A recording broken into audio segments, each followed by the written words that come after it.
Thank you, Mr Chairman. And I rise to take a specific call on new subclause 10B, which inserts after clause 10 in part 1 the opportunity for zero rating of services. It says in section 11A1LU, the replacement with the following wording: the services are supplied to or by the Crown as consideration of the service for which there is no payment of a price or which is chargeable at the rate of 0%. And of course, per your earlier reading, sir, you have deemed that matters of zero rating are in scope, and thereby the amendment proposed under the name of my colleague Stuart Nash regarding the zero rating of the supply of fresh fruit and vegetables is therefore in scope, and we appreciate that. And I think it is important for the House to take some time to discuss that issue. So there's been a lot of debate so far about process issues. What is accepted, I think, now on all sides of the House is that this 70-page SOP did not go to the Finance and Expenditure Committee. There was no notice to the Finance and Expenditure Committee that it was coming. It's been presented, the Minister says Tuesday. I didn't see the actual SOP until yesterday, and I was out of town for part of yesterday. So my statement was still true that I saw it last night. And while there was a discussion with officials on look-through companies, which we appreciate, that discussion did not turn to the substance of the SOP itself, nor were copies presented to the opposition in that meeting. And so it remains, sir, with the question that was raised by my colleague Brendan Burns and by my colleague the Honourable Pete Hodgson. The Minister in the Chair is a Minister who, perhaps more than some others, is regarded by all sides of the House as being an honourable member and a stickler for process. And it is a surprise to us that it would be this Minister of all ministers who would bring such a substantial SOP to the House in such a shoddy fashion, bypassing the best part of the generic tax policy process, bypassing select committee scrutiny, bypassing the opportunity for independent tax advice, bypassing the opportunity for members of the public or the profession to have their say on record through the submission process. And, sir, it is this clause, 10B, that I think explains in part why that exceptional action has been taken by the Minister. Because clearly the government didn't want a debate in the Select Committee about zero rating GST. That must be one part of the reasoning. Because when you start that debate and you open submissions on a matter which, as you've ruled, Mr Chairman, is within scope, the public could, of course, submit on other things that they would want to see zero rated. Now, the opposition, the Labour opposition, has taken a fairly fine point on that debate. We have acknowledged the issue of definitional overhead, and we have focused on something that's very easy, sir, to know, and that's everyone knows what a fresh fruit and vegetable is, even Toh Henry probably could guess. And it is that reason, sir, that we have been able to deliver relief through this policy, which is a gold-plated election promise costing $270 million of foregone revenue a year. And we're going to deliver that $6 or $7 a week to hard-working New Zealand families. That's for a family of 4 or 5, Mr Chairman. And that has been extremely well received by New Zealanders up and down the country. And the reason that it's important, and it goes to clause 10B, Mr Chairman, is because New Zealanders are doing it extremely tough in the recession, and I say in the recession advisedly because we are still in one. And the small business people in my electorate of New Lynn are telling me that this year is tougher than last year. This year is tougher than last year for small business. They've been hanging on by their fingernails, mortgaging up their homes, and just trying to keep the staff paid and keep the business ticking over. And this year is tougher than last year because they are running out of equity with which to do that.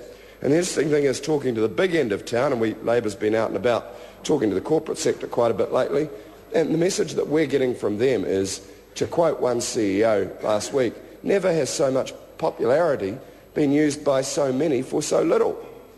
What is this government doing, they ask. What were they thinking, Mr Chairman, in 10 years in opposition, that they have so little new to contribute to public debate?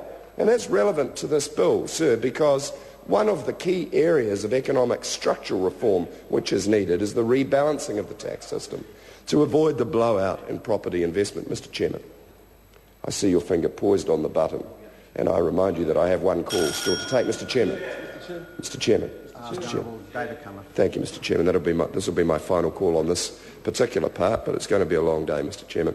Mr Chairman, this particular part contains Clause 10B, that is about the zero rating of services. I've offered a short call in support of the amendment to zero rate services in regard to fresh fruit and vegetables, and I thank colleagues for that amendment. And I bring us back, sir, as a chamber to the issue of process. Whatever the merits of that amendment, it should have had the opportunity for discussion at Select Committee alongside other issues of whether it was propitious or not to zero rate other services.